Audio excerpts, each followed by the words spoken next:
De la mesa directiva de la Honorable Cámara de Senadores, senador Ernesto Cordero, senadoras y senadoras que integran la mesa directiva, señora presidenta de la Junta de Coordinación Política, señores coordinadores de los grupos parlamentarios, señoras y señores senadores. Comparezco ante esta soberanía en cumplimiento de lo dispuesto por nuestra Constitución, en el marco de la glosa del quinto informe de gobierno del presidente Enrique Peña Nieto. Hoy más que nunca resulta claro que la fortaleza de nuestra nación está en la unidad.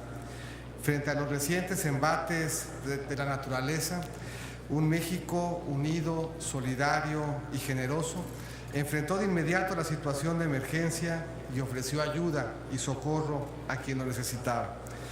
Los desastres nos costaron vidas y enlutaron familias, dejaron personas lesionadas y cuantiosas pérdidas materiales. Dañaron no solo casas y escuelas, afectaron también hospitales y carreteras, oficinas y talleres, numerosos inmuebles de indudable valor histórico y cultural. En medio del dolor, fue admirable constatar cómo jóvenes y adultos, mujeres y hombres, unían sus manos y fuerzas para tratar de salvar una vida. Civiles y uniformados, mexicanos o amigos venidos del extranjero, vecinos o desconocidos. No hubo diferencia entre quienes asumieron la tarea inmediata de rescatar a quienes permanecían bajo los escombros.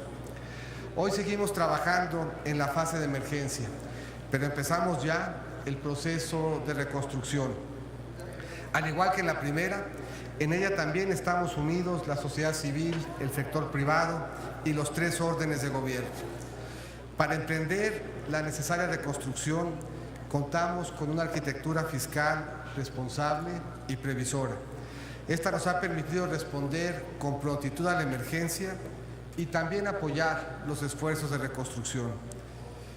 Como recordarán, en los últimos años nuestra economía ha enfrentado serios y difíciles obstáculos. Tres nos han afectado de forma permanente. A pesar de que han mostrado una ligera recuperación, el primero de ellos es un pronunciado descenso de los precios del petróleo. El precio promedio que se observó en 2016 fue de apenas la tercera parte que el de 2012. Esta caída se acompañó de una reducción de la plataforma petrolera que lleva disminuyendo desde 2005 y que por primera vez comenzará a estabilizarse en 2018. Frente a ello, México ha gestionado bien sus recursos públicos. Un componente relevante de este esfuerzo fue la reforma hacendaria.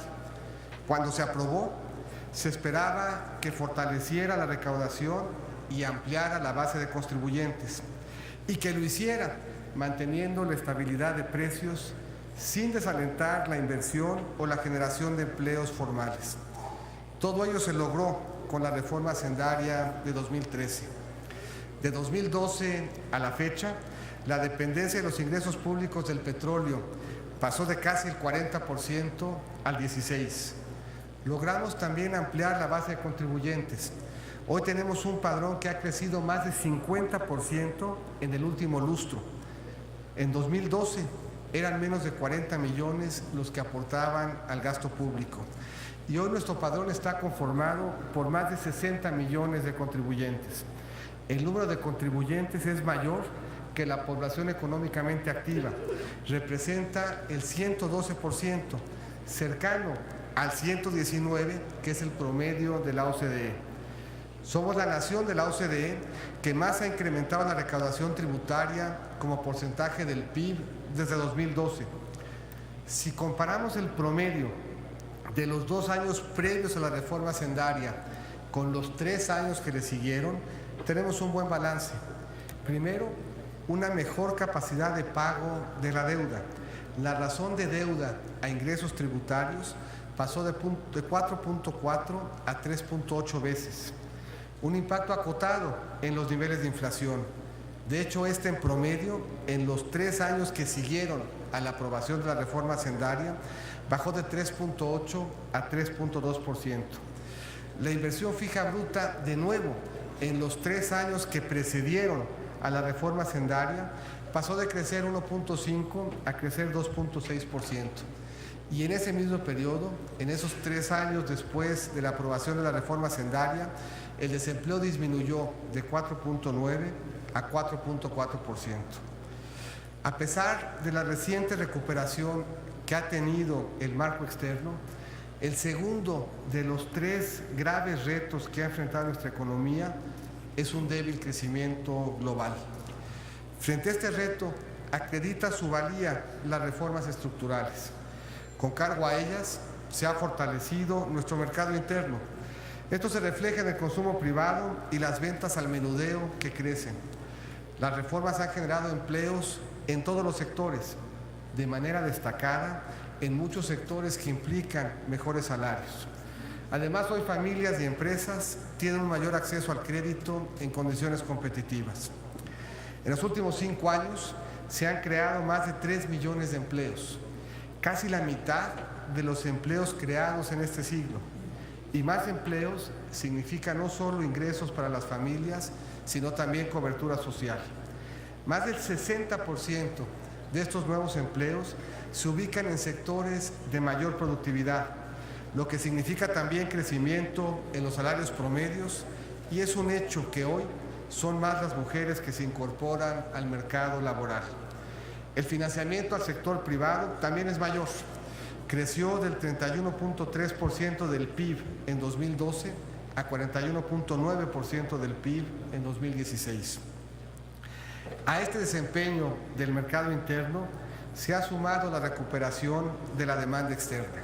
En los primeros 8 meses de 2017, el monto de las exportaciones creció un 10.1% anual. Las exportaciones no petroleras son cada vez más importantes. Exportaciones agroalimentarias, manufacturas y servicios contribuyen a que tengamos hoy una economía más balanceada.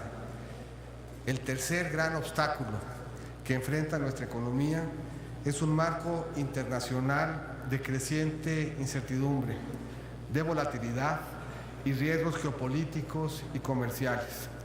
Estamos respondiendo a la incertidumbre con políticas económicas responsables que generan estabilidad y dan certeza a la inversión. La mejora en los ingresos tributarios y el esfuerzo de contención del gasto en los ramos administrativos nos permitirá por primera vez desde 2008 tener un superávit primario. Conforme a las expectativas de cierre de 2017, es previsible que finalicemos el año con una menor deuda como porcentaje del PIB por primera vez en una década. La calificación de nuestra deuda se preserva alta y su perspectiva ahora es más estable.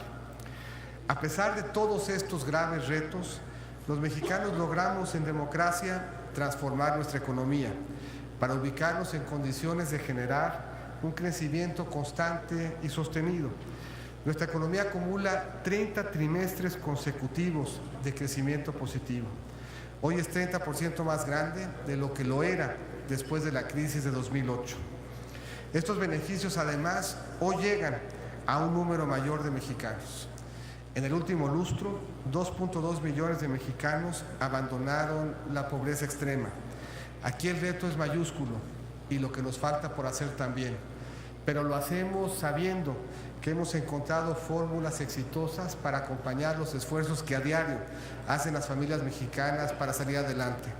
Y los acompañamos a través de programas sociales, de becas educativas, de acceso a mejoras en su salud, de infraestructura social.